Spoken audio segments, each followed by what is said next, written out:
Salam, axşamınız xeyir olsun YouTube kanalımın hörmətli izləyiciləri, hörmətli müdavimlər. Yeni bir mövzu ilə qarşınızdayam.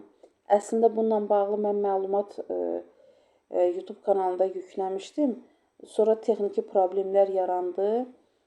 Ona görə yenidən bununla bağlı bir video istədim ki, sizlər üçün hazırlayayım. Çünki bu istiqamətdə çox sual verilir. Düşündüm ki, hər bir dəfə cavab verməkdənsə də vaxt baxımından, vaxt çatışmamazlığından elə ümumi bir bununla bağlı mən öz fikrimi və sənədlərə əsaslanaraq müəyyən hardasa da sizlərdə bir fikir formalaşdırım, öz fikrimi qeyd edeyim. Əlbəttə ki, fikirdə qeyd elədikdə sənədə əsaslanmaq lazımdır. Demək, 2026-cı il 14 yanvar tarixində Azərbaycan Respublikası Prezidentinin sərəncamı ilə yeni bir sənəd təsdiq edildi. Azərbaycan Mədəniyyəti 2040 konsepsiyası təsdiq olundu. Bu konsepsiyada ümumi təhsillə bağlı bir məqam var. İndi həmin məqamı, ümumilikdə bu sənədi özünüz belə deyək də, oxusanız yaxşıdır. Burada qeyd olunur da, Azərbaycan mədəniyyətini, məsələn, orada təhsil alanlarla da bu istiqamətdə müəyyən bir bəndlər yer alır. Oxusaz, əlbəttə ki, oxumanız lazımdır, oxuyarsınız məlumatlı olmanız üçün. Amma mən əsas bir hissəni nəzərinizə çatdırmaq istəyirəm. Ümumiyyətlə, hər bir qanun və yaxud da ki, sənəd təsdiq olunanda bununla bağlı fəaliyyət planı da hazırlanır, təsdiq edilir və həmçinin də bu sənədin də öz fəaliyyət planı hazırlandı. Deməli, fəaliyyət planının, baxın, mən burada göstərim, sırf bu hissədə ümumi təhsili həyata keçirən təhsil müəssisələri üçün dərsliklərin, dərs vəsaitlərinin və digər tədris metodik vasitələrin kulturoloji qiymətləndirməsi ilə bağlı təkliflərin hazırlanması. Belə bir bənd yer almaqdadır həmin fəaliyyət planında. Bu bəndə əsasən də baxırsınız, bu hissədə də dərsliklərlə bağlı məlumat göstərilir. Həmin bu sənədin ümumi təhsilə aid olan bəndinə uyğun olaraq müxtəlif fikirlər səslənilir. Sosial şəbəkələrdə son günlərdə paylaşılan məlumatlardan da biri tarix, ədəbiyyat fənlərinin birləşməsi və s. belə bir məlumatlar da paylaşılıb. Əlbəttə ki, bu əslində rəsmi deyil.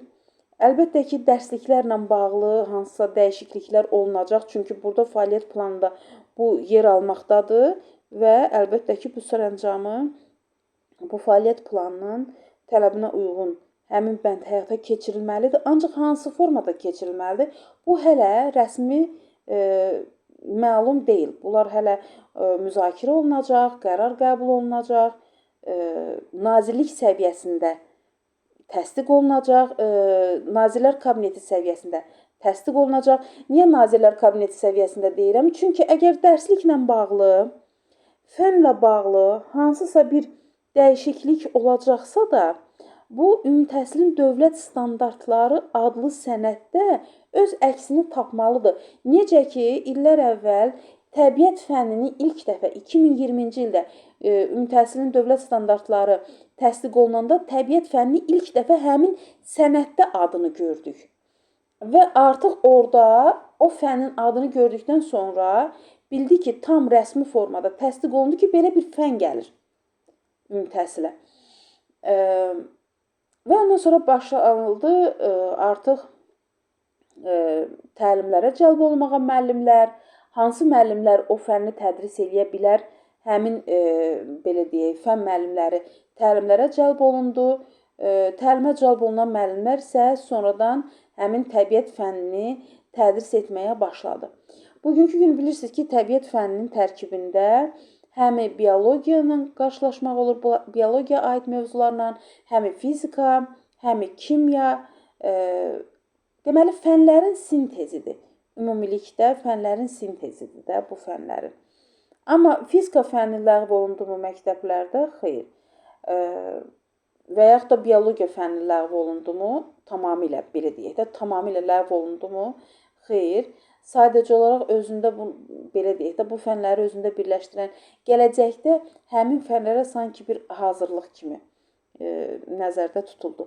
İndi bax, dərsliklərlə bağlı dəyişiklik olunacaq. Hansı formada, yenə deyirəm, rəsmi formada açılandan sonra dəqiqini biləcəyik. Deməli, nəzərdə tutulur ki, tarix, ədəbiyyat və incəsənət sahələrinin sintezi bir fən yaradılsın. İncəsənəti özündə əks etdirsin həmin fən, tarixi, ədəbiyyatı. Bu da yenə deyirəm, tam təsdiqini rəsmi formada deyilməyib. Hələ ki, belə bir məlumat paylaşılıb. Məlumatın da mənbəyi haradır, hansı sənəddir? Həmin bu sizlə indi paylaşdığım mədəniyyətlə bağlı təsdiq olunmuş sərəncamda ümumtəhsillə bağlı, ümumtəhsildəki dərsliklərlə, dərs vəsaitlərlə bağlı həmin bəndin yer almasıdır ki, bugünkü gündə deməli bu mövzu ətrafında danışıqlar, müzakirələr aparılır. Çox sual verirlər, tarix fənni ləğv olurmu? Ədəbiyyat necə ləğv oluna bilər? İncəsənət dedikdə nə nəzərdə tutulur? Bilirsiniz ki, incəsənət deyirik, incəsənətin tərkibində də, belə deyək də, incəsənət bir sahədir. Onun da tərkibi çox şaxəlidir.